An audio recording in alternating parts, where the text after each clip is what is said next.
নমস্কার, আমি ডক্টর সুদর্শন কান্তি বৈশ্য। আজকে প্রস্টেট নিয়ে আমরা কথা বলবো।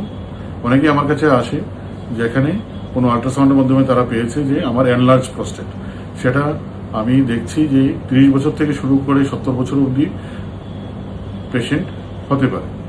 অ্যাকচুয়ালি এনলার্জ প্রস্টেট হয় যে ট্রিটমেন্ট লাগবে বা অপারেশন লাগবে সেরকম কিছু নয়।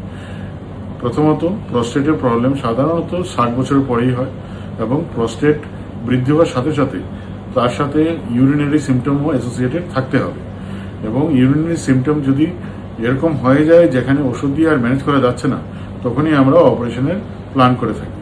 সো 100 জনের যদি আজকে এনলার্জ প্রস্টেট থাকে, দেখা যাবে যে 10 জনেরই অপারেশন দরকার পড়ছে, বাকি 90 জন কোনো ট্রিটমেন্ট ছাড়া অথবা ওষুধের মাধ্যমেই তার ট্রিটমেন্ট পসিবল হয়ে থাকে।